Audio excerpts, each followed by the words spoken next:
All right, folks, a lot of people were surprised when a story came out stating that David Hilliard, a longtime black member of the Black Panther Party, was endorsing Donald Trump for president.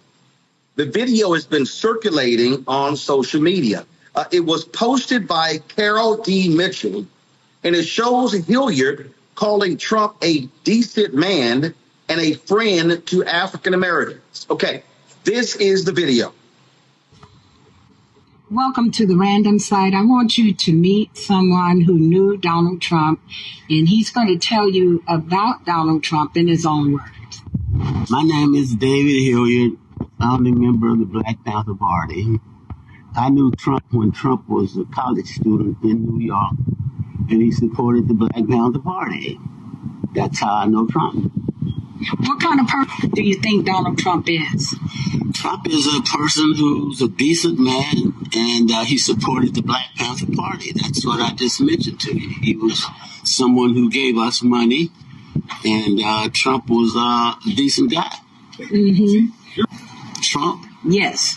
Trump's a friend of African Americans, and I knew Trump from the 1960s in New York, where he comes from, and he's a friend to African Americans. Oh, and now when you say a friend to African American, what do you mean by friend? I mean he's not a racist.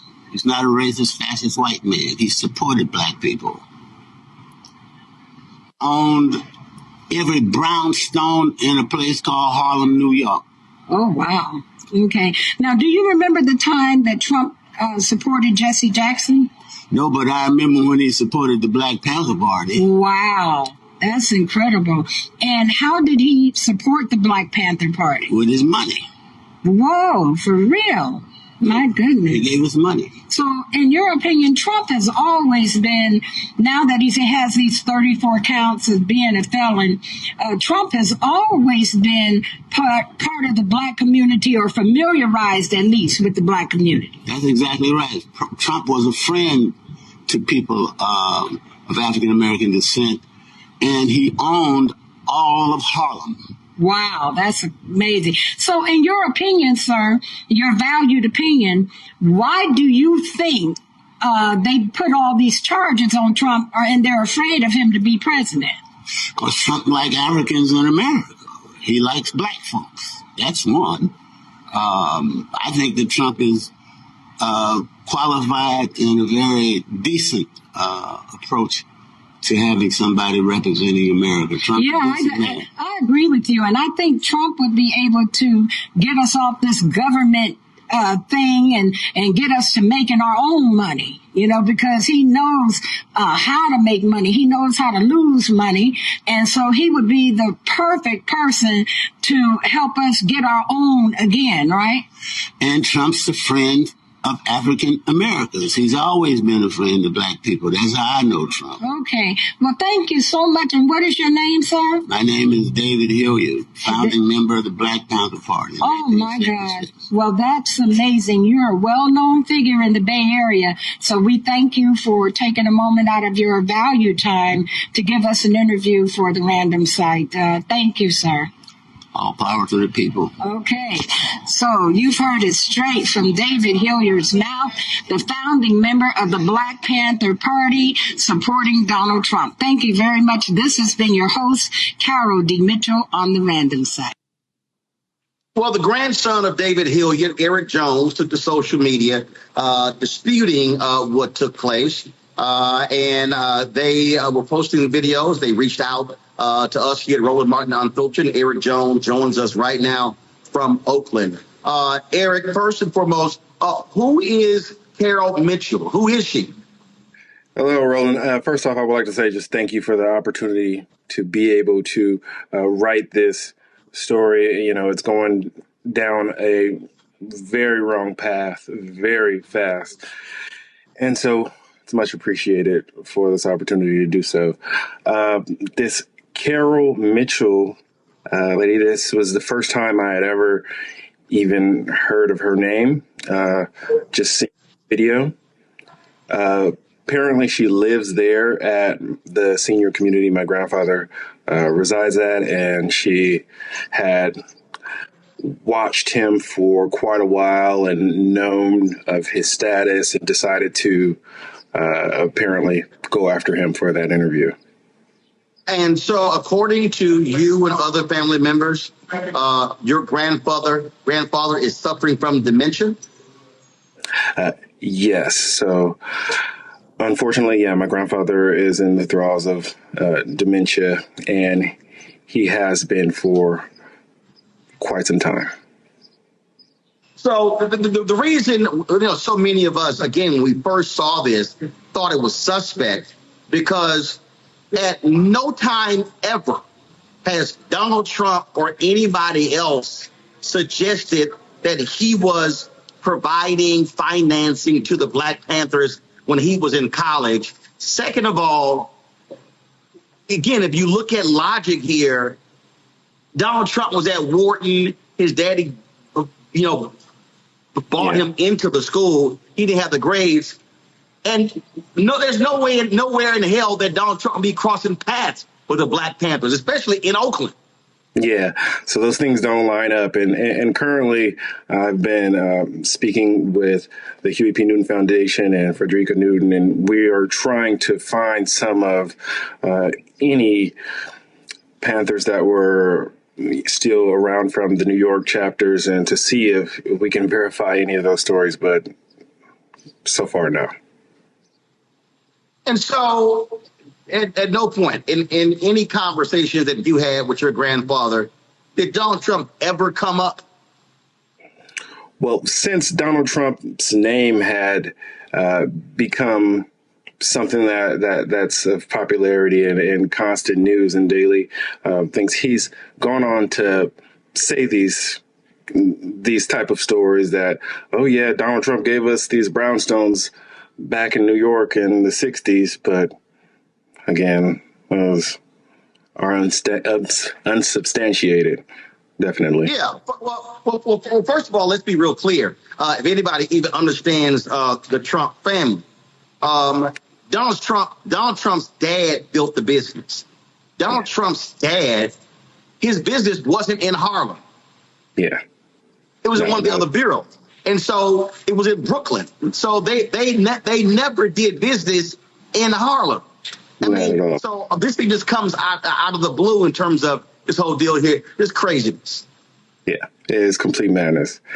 And he has no idea of any of Trump's current policies or whereabouts or do-abouts or anything like that. So this is all just unsubstantiated. So on this, have you had an opportunity to talk to your grandfather? Does he still recognize you and other family members? Oh yeah, my grandfather, he speaks very clearly about certain things in the past, and he remembers everyone in his family, and he can speak towards a lot of things that are truthful if you can lead him sort of in that direction. But when he starts to speak, so you understand, my grandfather has over 5 books published. He's been a professor. He has a lot of things that are archived, and so if he speaks on those things that he has archived, then those are typically factual things that you can go check on, and it can all line up. But if he starts, speaking of things that aren't necessarily a part of that past work that he's done, that's sometimes where he can make up some things. Also, because of his status, at any point, did this woman, Miss Mitchell, did she ever alert family members, talk to them, or did she simply put this video out on her own, knowing full well the dementia status of your grandfather? Yeah, absolutely not. So, again, I've never heard of that woman until just 2 days ago. And so before then, we don't know if she knows of his status. We don't know if she's been following him or what so. But of course, if she had that conversation with him, she could tell that she had to feed him lines, and she had to speak with him about things that he didn't. She had to connect dots for him. And he is a very profound speaker who never needs any dots connected for him in his higher mind. So if he's not, I'm pretty sure she could figure that out. All right, Eric Jones, we certainly appreciate you coming on the show to break this down for us, and certainly thanks for reaching out to us. Thank you, Roland. Thank you. Appreciate the time.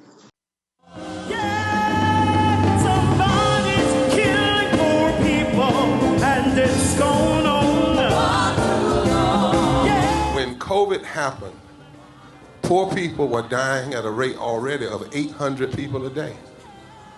Before COVID, if you went to a funeral every single day, it would take you 600 years to attend all the funerals of the people who will die from the ravages of policy violence, poverty, and low wages in America in just 1 year. It would take you 2 years and 19 days to go to all of the funerals of the people that will die today, and oftentimes silence.